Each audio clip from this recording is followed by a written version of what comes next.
Hey, this is Pete. Hope you're having a wonderful day. Today I'm making a Zucchini Korean pancake. I finally cracked the code for this recipe so it's perfectly crispy and really delicious without using one of those store-bought Korean pancake batter. So why don't we get started? First, you'll need 2 zucchinis. I'm using regular zucchinis you can typically find in grocery stores. Now, you might wonder if you can use the Mexican squash, also commonly found here in North America, and the answer is yes. In fact, this is very similar to the type used in Korea for pancakes and has a sweeter flavor than regular zucchinis. Now, we're also going to need a couple of jalapenos and a couple of red Anaheim peppers or whatever red peppers you can find, 1 carrot, and we're going to use half of this potato. Now cut off the stem and the root end of a zucchini and using a mandolin or vegetable slicer or whatever and turn them into thin slices. We're going to use this mandolin a lot today, so get comfortable with using this. And whatever you don't end up slicing, you can just use a knife. Now do the same with the carrot. Now peel the carrot and slice them through mandolin. And now slice half of this potato.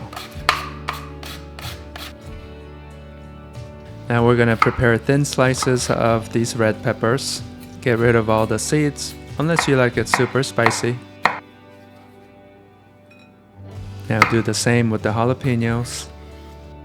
And of course, if you don't like spicy, you can replace these with bell peppers and paprika. Now add them in, and this is all the vegetables we're going to need for this recipe. So next we're going to add all the ingredients for the batter directly into this bowl. The exact recipe is in the description section of this video, so you can check it out later. I came up with the recipe for the batter after dissecting the ingredients list of a commercial Korean pancake batter. You can find one of these batter mixes in Korean supermarkets easily, and in fact, that's what most home cooks use in Korea. But I'm telling you now that you don't need that. Not only it's expensive, but you can do better than that with what you already have at home. So let's start with 6 tablespoons of flour. You might need to add more later, but we'll start with that. Now a tablespoon of cornstarch and a tablespoon of baking powder. Sprinkle a generous amount of salt, a teaspoon of brown sugar, a generous amount of garlic powder, and the same amount for onion powder. This will really add a lot of flavor. Now add a 1/4 cup of water. Now we're going to mix all this together, and don't be shy. This is a 2.5 quart mixing bowl, and sometimes I end up with more veggies, so I'm going to add more flour, and you just have to get a feel for it. I'll show you later in the video what it's like when it's perfectly mixed in. I'm adding additional 2 tablespoons of flour and 1 tablespoon of cornstarch. It's much easier to mix those in this time. As you see, this is a little bit thicker than before, and it's perfect. Now let's cook this. Turn up your heat to about medium-high and add about 2 tablespoons of vegetable oil. And I'm just going to add a handful of the mixture. This is a 10-inch frying pan, and if you're using a 12-inch, you might want to add more.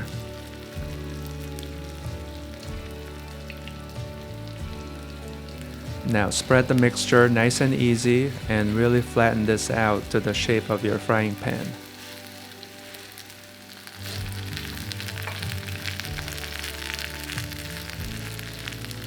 It's smelling so good right now. We're going to cook this side for about 2 minutes before we flip it to the other side. It's important that we use a non-stick pan because when the bottom side is cooked, it will easily separate from the pan, kind of like eggs, so we can flip it. I'm going to flip it now, and feel free to use a spatula if you're uncomfortable with this toss flip technique. And as you see, the bottom side is nice and golden brown. I can tell that this is going to be so crispy.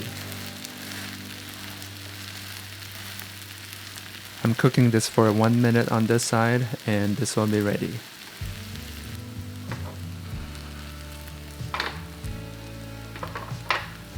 Turn off the heat, and it's ready to serve. Next, I'm going to show you how to make a delicious dipping sauce to go with this pancake, so stay with me.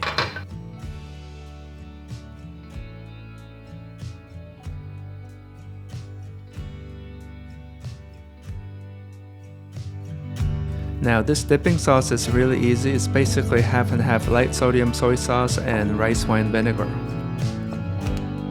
I'm also adding a little touch of gochugaru to this dipping sauce to make it extra fun.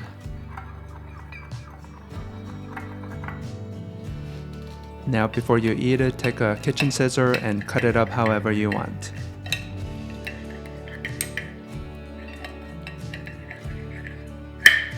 Last but not least, enjoy this delicious Zucchini Korean pancake. If you enjoyed today's recipe, please hit that like button below and subscribe for more videos like this. Thanks for watching.